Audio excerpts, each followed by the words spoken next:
You're muted, Eric. All right, there we go. Thank you, Coach. Appreciate that. Thank you for your patience as we waited for CMS to get done. They wrapped up right at 6, and it's our turn now. I see you filing in quickly. We've got our admin that are going to join us as well, and we'll get started here in just a second when things start to taper off on the participants list. For those of you who are listening, I see you there. There is a Q&A chat room there. You can use that Q&A chat room to ask questions during our 30-minute webinar today. And I will do my best to make sure those questions are answered in either verbally through me or in typewritten form through our admin team, as well as making sure that we get those questions out to you after tonight's webinar. We've still got folks coming in. We're almost at 175 folks, and we're going to get going here in another probably 2 minutes. So hang tight, folks, and we'll be right with you.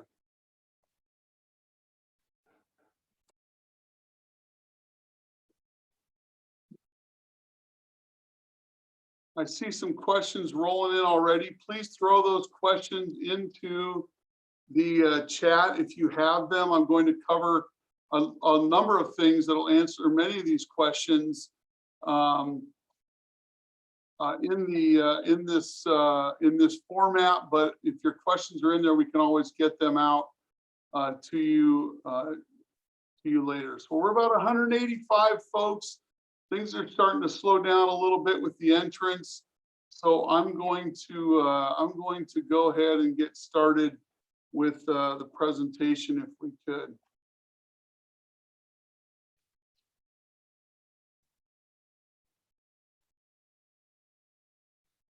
Okay, I'm going to share my screen here, and then we'll get rolling.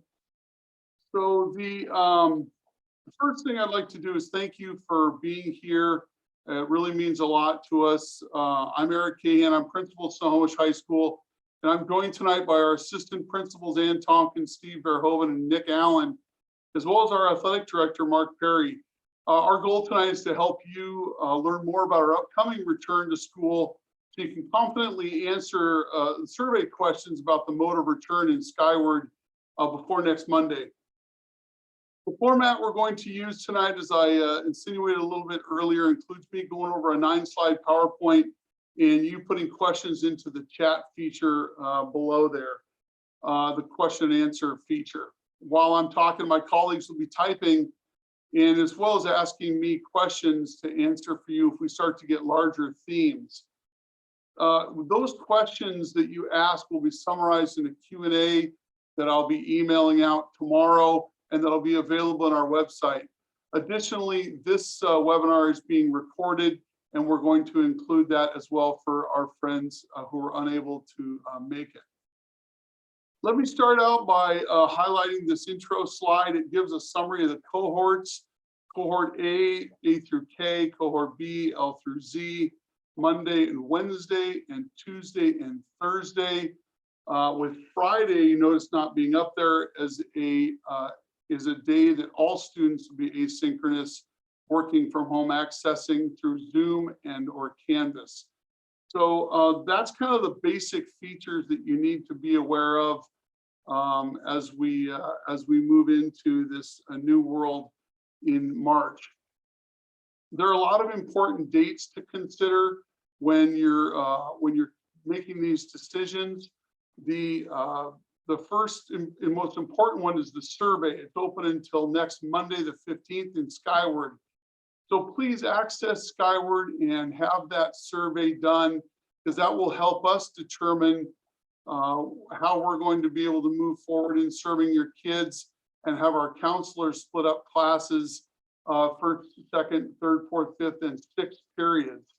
There will be no office hours or small group time the week of March 22nd. That's when teachers are returning to the building.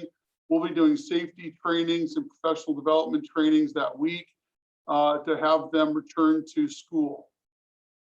March 29th and 30th we'll have 9th and 12th graders returning to class on campus based on their cohort, whatever cohort they choose. And that's when we'll be returning to a 7:30 start time, no gasping.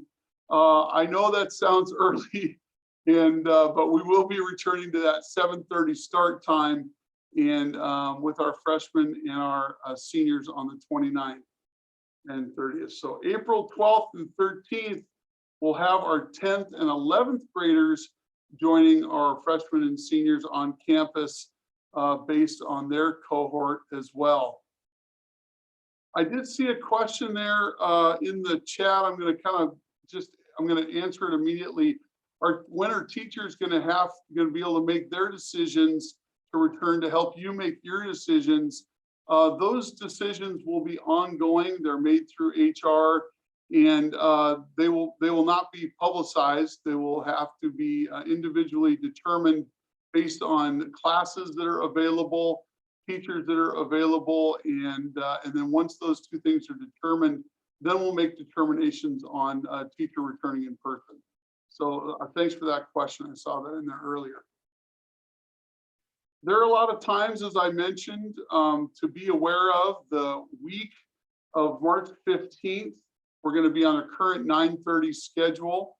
The week of March 22nd, I mentioned no office hours or small group time.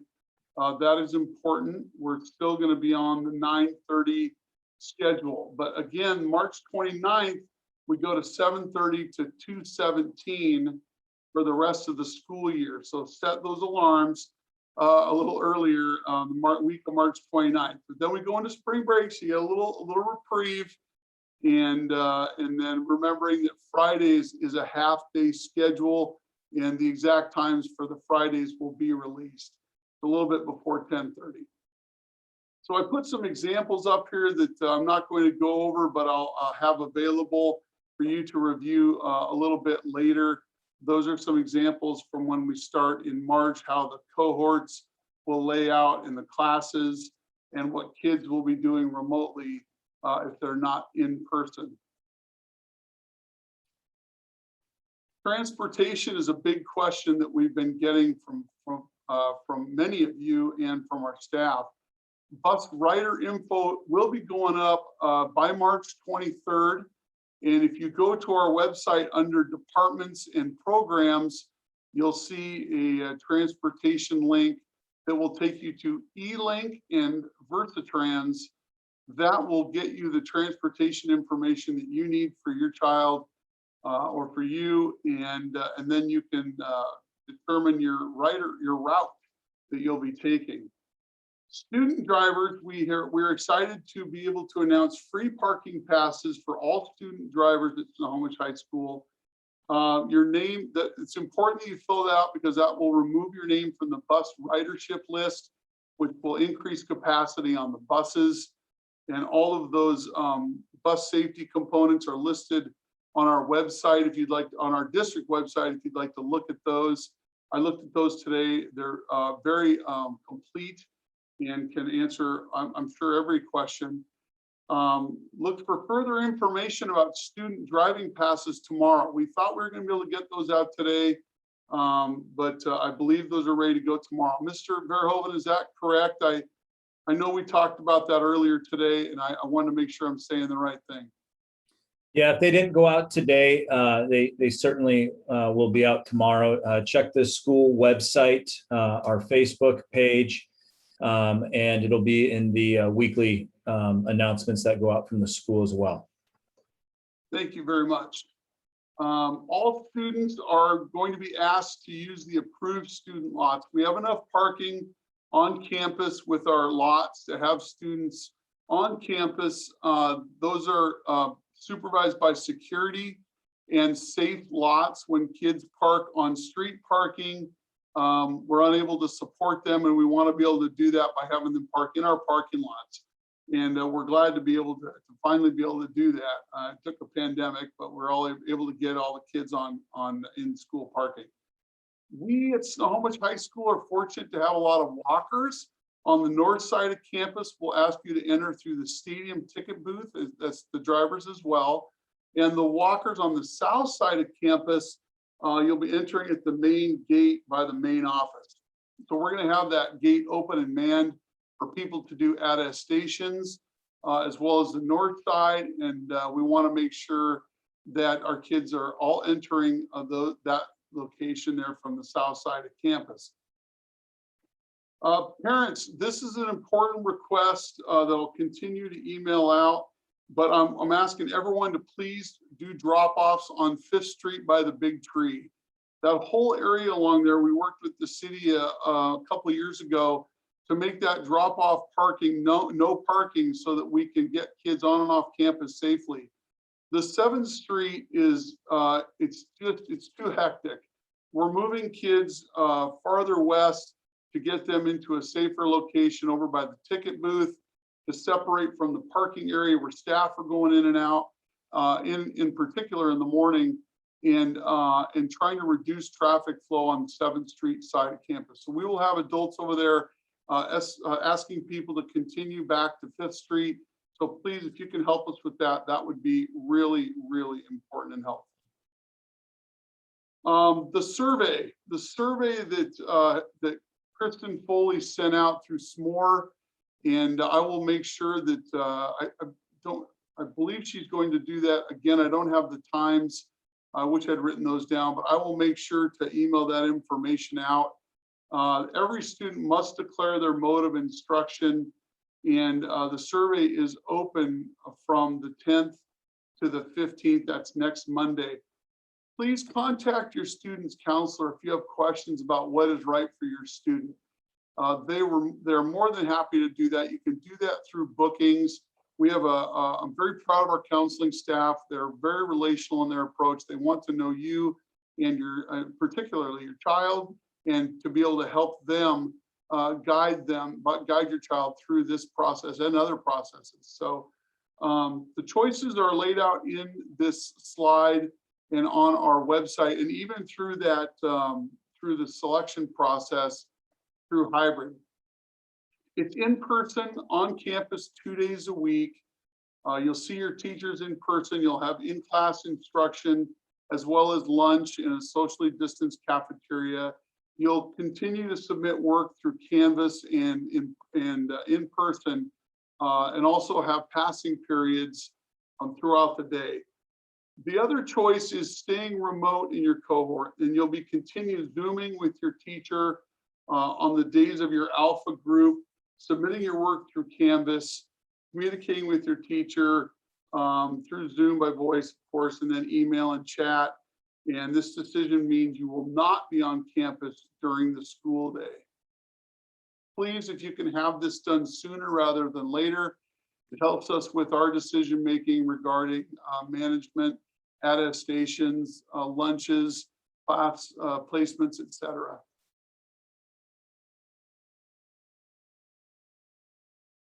So again, the learning modes, you must choose one. I've got a summary for the cohorts up on top, the A through K, L through Z, and the breakdown of where those cohorts, when those cohorts go to school, and the Friday schedule, the 20-minute classes. The definitions of a little more in depth on the in-person, on campus 2 days a week. Teachers will choose. Some people have asked about Zoom. Are we going to be doing Zoom a lot while in school? That's going to be a teacher choice. With the kids streaming in, there may be a time where kids will be getting on Zoom. There also may not be a time where that's necessary. But either way, they'll be submitting their assignments like we discussed earlier. But on the stay-at-home days, kids will access Canvas and complete and submit their assignments asynchronously.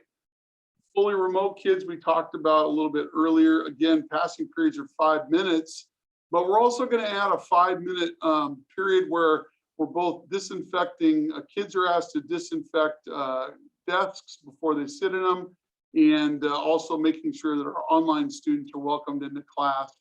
And so that'll give a little bit of a cushion for class to get started and for kids to get comfortable. And the other thing it's important to know is I've had a lot of questions about class schedule changes. We're working hard to not make any changes as we roll into the remainder of, well, really fourth quarter. Safety is absolutely paramount on our mind and your mind and our staff's minds. We have a lot of training to do. We have a 14-point training schedule set up. We need to implement after a couple days are adopted yet here, but I've posted on our website the full safety plan. Ms. Tompkins, I don't know if I got my number of pages correct, but I think it was at 44 pages of safety documents. Is that correct? I'm sure she's excited to jump on here maybe in a moment. Okay, sorry, I'm back, I'm here. Eric, it is lengthy, but a lot of it is pictures that are really valuable because it shows some spaces around campus that I know students and adults want to see, but I also don't know the exact page number. Yeah, those pictures are great. They really help summarize what your children will be experiencing and show the work that we've done to ensure a safe campus. The videos have a lot of information and are helpful as well. And then you can even judge our acting a little bit if you want to. It's rough, but we're working on that part. Again, the safety stuff, our comprehensive plan, including our summary document, it's a one-pager, is available for you on our website. We're asking students to follow all guidelines and required safety protocols on campus. That includes masking up and being a part of the safety cleaning. Failure to do so could result in disciplinary action, including being moved to remote learning. We really want to make sure that we're doing our best to participate on campus as civil learners. Freshman link activities are being planned for evening times currently, and once the details are set, we'll get those sent out to 9th grade families. We have a concern about maintaining the 126-year history and culture of Snohomish High School.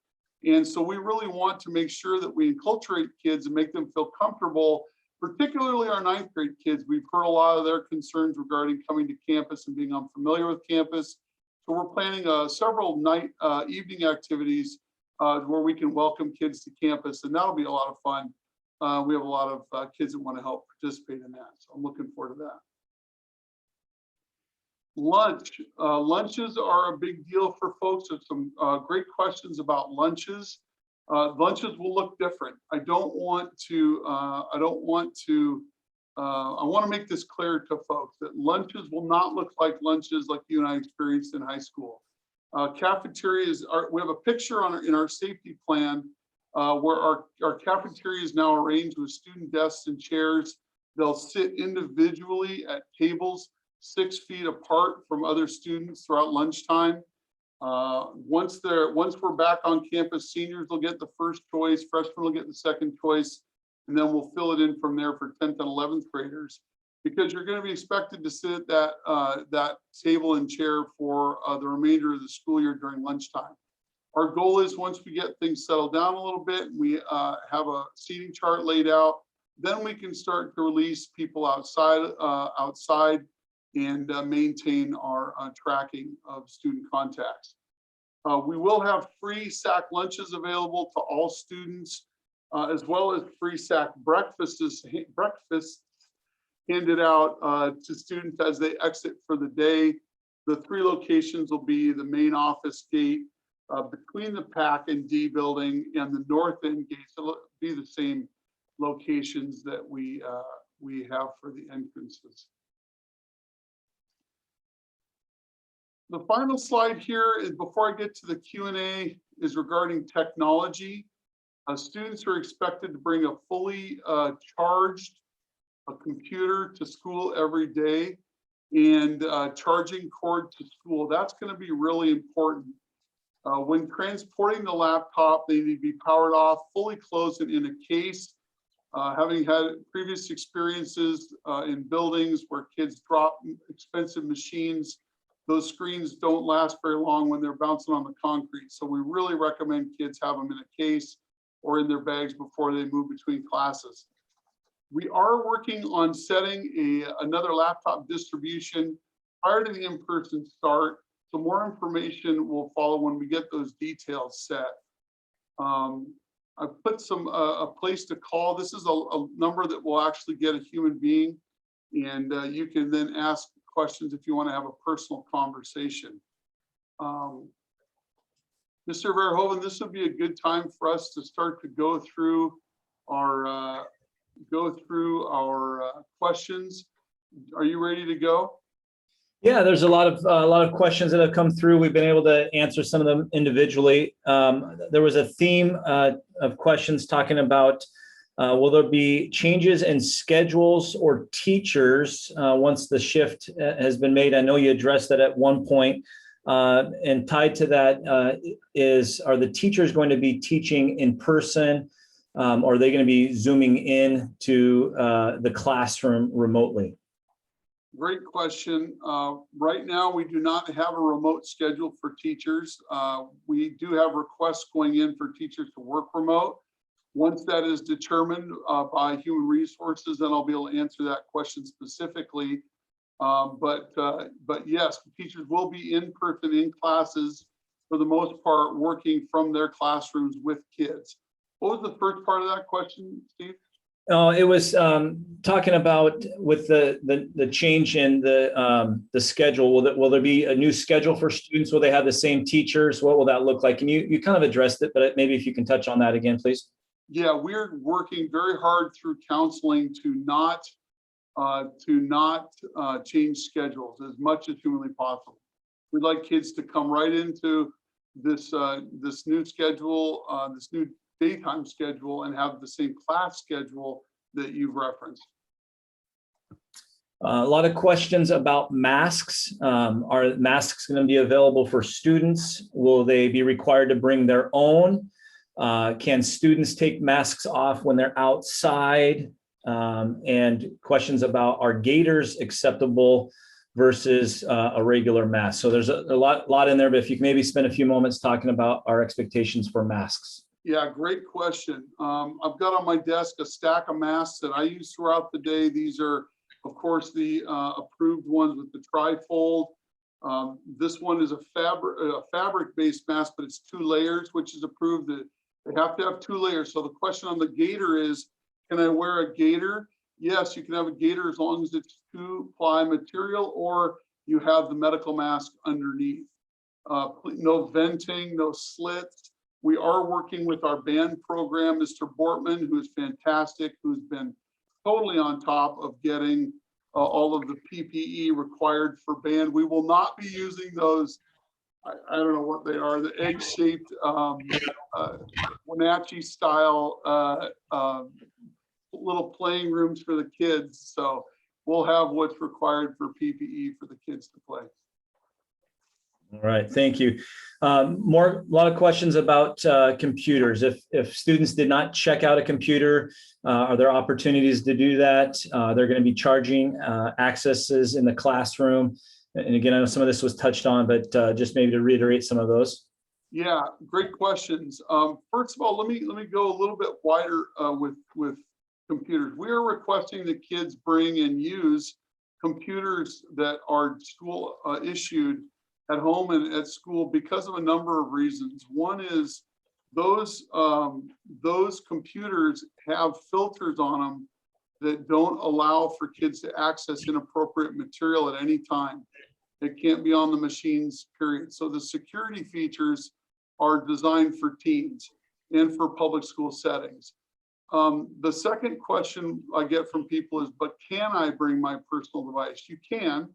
But again, we'd like you not to. A couple of reasons why. One is we have standardized charging cords for these machines available. We will also, but not for all kids, but if we get into a pickle, we are requesting that all kids bring their chargers and bring charged machines so that they can make it through the day. However, as the parent of a teen, I can promise you I've experienced charging issues around the house or on at school, and those cords will have 7, each teacher will have a 7-slot plug-in for electrical charging in their classrooms. Did that answer the question, Steve? I think so. I hope so.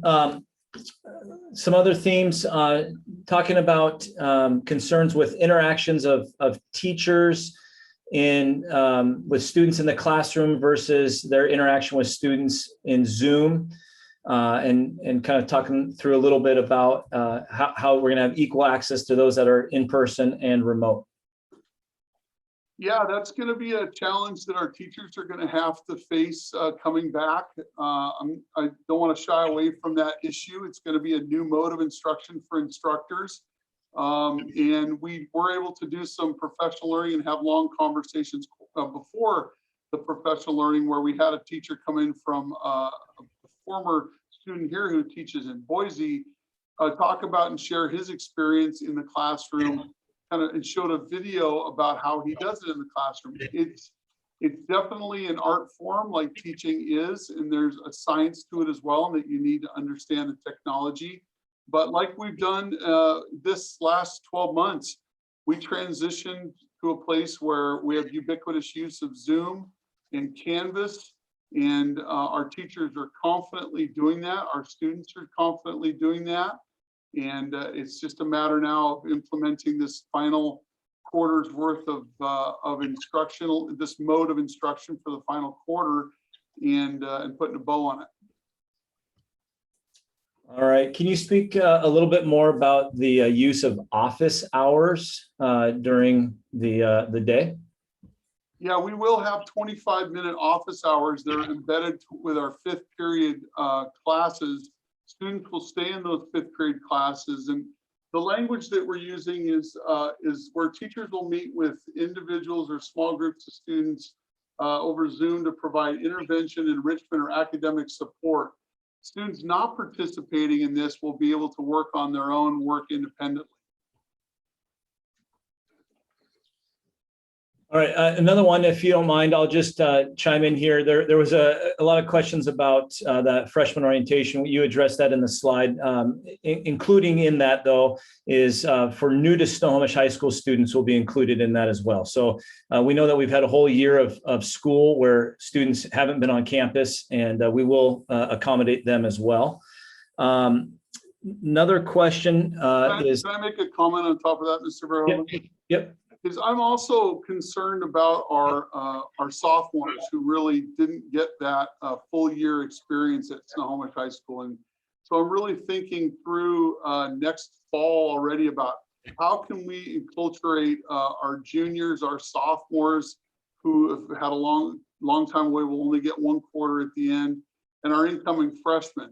And we have a lot of questions about next fall still, but I still want to know that want our community to hear that is a major concern for me. I want our kids to be encultured into a facility that's got 126 years of history, where kids can feel like they're a part of something bigger than themselves, and really establish that relationship with loving, caring staff that are experienced. And I know that many kids have missed that, and that's heartbreaking. Both my girls go to Snohomish High School. One's a freshman, one's a senior. And so I've experienced that firsthand as a parent, and that's something we're going to need to work to close the gap on. Sorry about that. I know we're running out of time. Maybe we can go a couple minutes longer if we need to, and maybe 6:35. Is that okay? Yes, that's great. Can you maybe describe some of the cleaning products or cleaning processes that students will be expected to use throughout the day? Yeah, one is basic hand washing and sanitation. Our restrooms have limits on the capacity limits on the doors posted, and so kids will have to, when they enter the restrooms, pay attention to that. In the classrooms, there's really 3 levels of cleaning materials. One is what we consider like a basic baby wipe. So it's for a spill of soda, coffee, some crumbs. You just want to wipe something off. The second is a product that is a sanitation product that students can use without gloves. It is also a wipe style. The third is a cleaning product only used for that adults can use and have to sit and soak. And so that will be something that we would be doing outside of, well, we could still do it during the school day, but maybe before and after lunch, or a prep period before school, after school. All right. Some other questions about expectations for students the day that they're not doing synchronous learning. So describing a little bit more about the expectations for students in the asynchronous learning days. I think the best way to explain that would be more like what students are experiencing now through Canvas. So you'll have remote learning will look a lot like accessing Canvas on a daily basis. But if you're going to be streaming into a class, in a Zoom class, then you would have that classroom up and see a teacher view or hear a teacher voice. That was something we learned through the professional learning. In my mind, it was really important always that it was like this, where I could engage with you, through with my eyes. And apparently the experience that the teacher in Boise shared, that was not as important. It was really the voice was important. So making sure that kids can hear the directions that are happening while also having access to the Canvas materials. All right, another one is about, will the grading system change for those students who go to in-person learning? No, the grading system will remain for the remainder of the school year at minimum. Good question. Yeah. When should the special education students who are currently on campus receive an update to their schedule? I actually got off the phone with Dr. Wolverton today about 2 o'clock or so, having that conversation. She's working feverishly to answer all those special education questions. I honestly don't have a direct answer for that right now because she's just dealing with many moving parts and this is a priority. So I can promise you that she's in good communication, that it is a priority, but until I have an answer for you, just stay tuned, please. And feel free to call and ask. I'd be glad to work with you individually on that. All right, several questions regarding state guidelines and if they loosen up as we go along, will the schools adapt and modify to that? And then talking about activities and sports as well.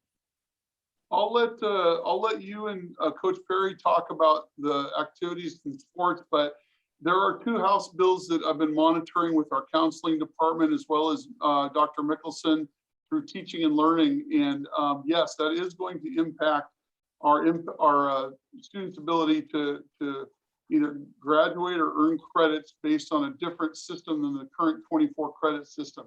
Currently, we have a 2-credit waiver that you can earn through your counselor. Well, not really earn, you have to apply for it through your counselor. And then they send that to me and I review each one of those for an extenuating circumstance that's COVID related. The new language we're waiting for it to come out from OSPI also extends that waiver, and then some other language from a House bill that I've not seen yet. Steve, do you want to talk a little bit about activities?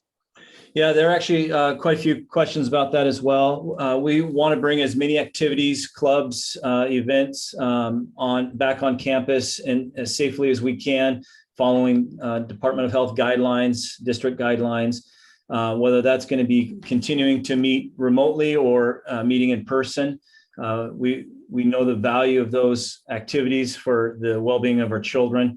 And so, yes, we want to continue and increase the amount that we're going to do up to all of our senior activities. Some questions about that, including graduation. We want to be able to provide similar experiences for this class that other classes have been afforded if we're able to, right? We have to follow Department of Health guidelines. So we are committed to doing the best we can to provide those activities. And Mr. Perry, if you want to talk about athletics, please. Yes, and I understand that the governor has opened up and gone to a phase 3 in our county right now. And I've had numerous questions already today about what does that mean in terms of athletics and spectators at our sporting events. Well, I can tell you that my email's blown up since then. We have not had the opportunity yet to have that discussion. That will be a discussion at the district level, a discussion at the Western Conference level, and all the way up to the WIA level on what that means at our high school sporting events. It might take us a day to get wrapped around that. I know I have a meeting at 8 o'clock Monday morning now to have that discussion with the Western Conference athletic directors. But given the new information, I'm just sorry to say that we just don't have an answer yet. That will be coming soon. Hey, Coach, this is your chance to plug the our webinars and our STSPN, our Glacier Peak Snohomish Game Friday, our undefeated programs. Come on. Okay. Well, let me give you a couple more pieces here. Success-wise, our programs have done awesome in terms of soccer and volleyball and the boys football team and cross country, boys tennis. All of our sports are going right now. Our girls swimmers, everybody's doing fantastic. We have been trying to provide a streaming opportunity all the way down to the sub-varsity, JV, and C team. I know last night we did C team football for those that wanted to watch. JV soccer's going on our YouTube channel right now at Snohomish High School Athletics on YouTube. Obviously, the events that are in the stadium that we have STSPN doing those events, including some of our volleyball and our soccer. So we're hoping that you as parents get to watch those events. We are sorry about the no spectator rule, but we're working and doing the best we can to try and provide an opportunity to watch those online. We got about 3 minutes left, Mr. Verhoeven. Do we have a few more questions? You know, while you're looking for some questions, I'll mention to our senior families, graduation is deeply on my mind, as it has been the last 12 months. Mr. Verhoeven and I have worked with the district office to maintain our contract with the arena in Everett, and we will continue to monitor the impact of the governor's decision on our capacity limits. So our goal is always, one, to have that in Everett in the facility with as many families as possible, and two, to have that on site somewhere where we can have a large event. In the last case scenario, it'll be like last year's. There are some consistent questions about being able to change between the mode of instruction. If they choose in person or remote, are they able to switch throughout the rest of the school year? No, we are really that is one of the areas that we're being firm about, like we do with schedule changes. We try to, our staff and our counseling staff always tries to accommodate those changes. But at this point, we're unable to make a lot of those shifts. So we're asking people to inform yourself. Once you have that information, make a commitment, please. Okay, we got a couple minutes left, Mr. Verhoeven. There are a couple other questions in there, or themes. Mr. Kahan, I see a couple about the graduation requirement for volunteer hours. Yeah, I'm waiting on a decision to either waive or to decrease those hours to 1/4 of what they would be, to just a couple hours. So if you were to push me and say, come on, make a decision right now, I would anticipate those being waived just in the interest of safety of all students and the limited number of options, but that decision is TBD. Some questions about expectations for the amount of homework on the asynchronous days compared to synchronous days. I am requesting all staff have 20 minutes of homework per night and no more. And that is a dramatic shift for some programs. That excludes our AP honors or honors programs or college and the high school classes. Those classes that have external standards, but our rigor level right now, due to the format of only being in school 2 days a week plus a half day Friday, demands that we decrease the rigor level. And so that is an expectation for all of our staff who understand that. That's a great question. Okay, we are at 6:40. We went about 10 over to try to accommodate these great questions. I've asked the admin team to document all of these questions in a Q&A. We're going to then type them up. I actually have a stack of questions the staff sent me today that look about this thick. So I'm going to be sending out a whole bunch of questions for a Q&A tomorrow, as well as answering your emails, your phone calls. Majority of us here at Snohomish High School are in the Snohomish community, and many of you are also Panthers. And this place means a lot to us, and this smooth transition means a lot to us. So we're looking forward to partnering with you. If you have any questions, please call, email, or and we'll be in touch. Thank you very much, and have a great night, and go Panthers.